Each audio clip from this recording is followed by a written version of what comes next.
Mehndi dark stain வரலன்னு feel பண்ணுறீங்களா? நான் ப்ரிப்பேர் பண்ணுற மெத்தட் அண்ட் ட்ரிக்ஸ் எல்லாமே உங்கள் கூட ஷேர் பண்ணுறேன்.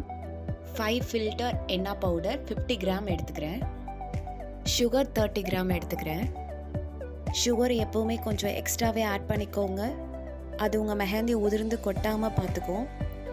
கொஞ்சமாக வாட்டர் ஆட் பண்ணி மிக்ஸ் பண்ணிக்கோங்க. நீங்கள் வார்ம் வாட்டர் கூட யூஸ் பண்ணலாம். சீக்கிரமாக டை ரிலீஸ் ஆகிறதுக்கு ஹெல்ப் பண்ணும். லெமன் ஜூஸ் ஆட் பண்ணி மிக்ஸ் பண்ணிக்கோங்க.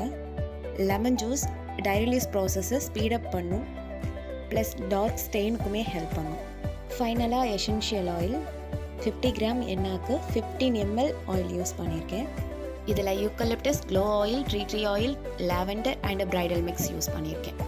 ஆயில் அப்ளை பண்ணதுக்கப்புறமா ரொம்ப நல்லா மிக்ஸ் பண்ணணும். என்னதான் நம்ம நேச்சுரலாக பண்ணாலும் கரெக்டான சயின்ஸ் ஃபாலோ பண்ணாதான் டை ரிலீஸிங் ப்ராசஸ் கரெக்டாக நடக்கும். அண்ட் டார்க் ஸ்டெயின் தரும். மேலே லைட்டாக வாட்டர் ஸ்ப்ரெட் பண்ணிக்கோங்க. இது டை ரிலீஸிங் ப்ராசஸ்க்கு 8 hours வைக்கணும். அதே வார்ம் வாட்டர் யூஸ் பண்ணியிருந்தீங்கன்னா ஒரு 4 hours to 5 hours வச்சாலே போதும். ஆஃப்டர் டை ரிலீஸிங் ப்ராசஸ் என்ன பண்ணணுன்னு பார்ட் 2 வீடியோவில் அப்லோட் பண்ணுறேன்.